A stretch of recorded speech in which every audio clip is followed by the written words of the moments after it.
আজি বস্তাত ভোগ জলকীয়া পুলি আমি এই পুলিকেইটা দেখুৱাবৰ কাৰণে আমাৰ বহুতে সুধি আছিল। আমি সেইমতে আজি আমি পুলিকেইটা দেখুৱাব বিচাৰিছোঁ। এইকেইটা আছিলে আমাৰ বস্তাত ভোগ জলকীয়া খেতি আমি জৈৱিকভাৱে যিখিনি আমি খেতি কৰিছিলোঁ, জৈৱিক আৰু ৰাসায়নিক আমি দুবিধে আমি লগ কৰি লৈছোঁ।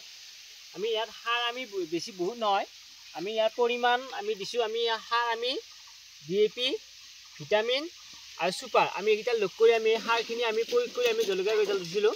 আৰু জলকীয়া গছডাল বৰ্তমান এইখিনি হৈছে। এতিয়া বৰ্তমান আমাৰ এই ফুলবা লাগি ধৰিছে। আৰু এই জলকীয়াখিনি আমি মেডিচিন এইটো আমাৰ পোকৰ কাৰণে আমি মেডিচিন ব্যৱহাৰ কৰিছোঁ। এইটো ইকা আমাৰ যে ইয়াত এই আগত এটা চাহী হয়, এই চাহীটো পোকৰ পৰা আমি ৰক্ষা কৰিবৰ কাৰণে আমি এইটো ইকাটো আমি ব্যৱহাৰ কৰিছোঁ।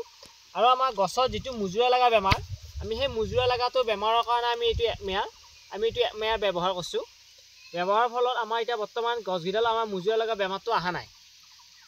আৰু আমি এই ঔষধটো এই মাজে তাৰমানে ব্যৱহাৰ মাৰি থাকিব লাগে। যদি আমি এই ঔষধটো মাৰা বাদ দিওঁ তেতিয়াহ'লে কিন্তু মুজুৰা লাগিব আছে। সেইকাৰণে আমি গছডাল আমি মাৰি থকাৰ কাৰণে মুজুৰা লগা নাই। আমাৰ এই জলকীয়া খেতিখিনি বহুতে সুধি আমি আজি জলকীয়া খেতিখিনি আমি দেখুৱাইছোঁ। এইখিনি আমাৰ আছিল বস্তাত জৈৱিক আৰু ৰাসায়নিকভাৱে যিখিনি আমি খেতি কৰিছিলোঁ এইখিনি।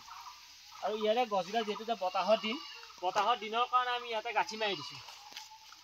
এইটো আমি গাঁঠি মাৰি দিছোঁ। এই খুঁটিটো মাৰি আমি গাঁঠি মাৰি দিছোঁ, নহ'লে বতাহে ইয়াক উঘলি দিব পাৰে বা পুলিটো নষ্ট কৰি ঠানি ভাঙি দিব পাৰে। বৰ্তমান এতিয়া আমাৰ এইবিলাক ফুল আহিছে আৰু কেইদিনমানৰ পিছত আমি জলকীয়া ফল পাম।